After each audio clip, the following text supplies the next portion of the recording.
Hello everyone. I hope and pray that you're doing well today. On Sunday, I made reference to some witty church signs. Now I'm standing beside our kind of logo, but I considered going outside by our own church sign, but it is currently snowing and I'm a bit of a wimp. Well, after our Sunday service, at least 3 people referenced me to a recent episode on CBC Radio's Under the Influence with Terry O'Reilly. And so I listened to that this past week, and it was entitled One Sentence Sermons, The Wit of Church Signs, The Wit of Church Signs. And as I listened to it, it referenced a lot of pandemic church signs, which certainly offered hope and encouragement during difficult times, helped people even smile during tense times. One sign read, "Services canceled, God now making house calls." Or despite the pandemic run on toilet paper, remember that? One church sign said, "Don't hoard, even Noah took only 2 of each." Another one another church sound sounded actually kind of scriptural. "Wash hands, don't touch face, Hygienists 24/7. And then when churches reopened their doors after the pandemic, signs encouraged people to come back, but safely. One said, "Jesus cleans the heart, we disinfect the pew." And so I was thinking about those signs in relation to even this midweek message and these midweek messages. These videos like the one that you're currently watching, kind of have a parallel story to some of those pandemic church signs. Now, clearly, I'm not as funny as pandemic church signs, nor as brief. But these videos began as a pandemic connecting point.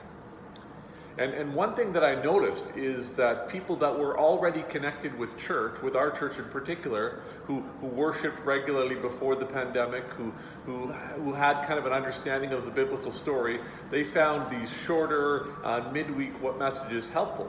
Now, it also connected with others kind of outside of our church community as well. I also noticed something where people would comment about the brevity of these videos. Right? How these videos, even though they're not church sign short, they're an easier thing to pay attention to than a sermon for some folks. And then there's also this. You think about Proverbs. How Proverbs are short. They stick with you. They're kind of like church signs, right? And they've been used at different times and in different cultures and in different ways to kind of get the message across. And I ended this past Sunday with this quote from Proverbs 11. This proverb: "The world of the generous gets larger and larger. The world of the stingy gets smaller and smaller." Proverbs help us remember, and that's a good thing, right? It's a good thing to be concise and pithy. Now, of course, there's some dangers also with being that efficient, with being that short and brief. Right? There can be trouble if we're aiming merely at being quotable or being concise. We could give the impression, by doing so, that the Christian life can be picked up in just a few tidy sound bites. Or it might suggest that it's okay to long to just satisfy your spiritual appetite, just satisfy your own spiritual itches according to your tastes and your longings, and thereby ignoring some hard things. Right? That's just not quite right, is it? Isn't the Christian life more like a long obedience in the same direction? A long obedience in the same direction, which is actually the title of an old book by Eugene Peterson. And in it, Peterson invites us as disciples of Jesus Christ to have our prayer lives formed by that ancient book of prayer, namely the Psalms. To do so slowly and surely and patiently and unhurriedly. Like Psalm 131. with whose words I'll close. Psalm 131, a song of ascents of David. My heart is not proud, Lord. My eyes are not haughty. I do not concern myself with great matters or things too wonderful for me.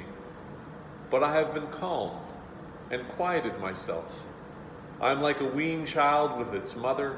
Like a weaned child, I am content. Israel, put your hope in the Lord, both now and forevermore. The peace of Christ be with you all.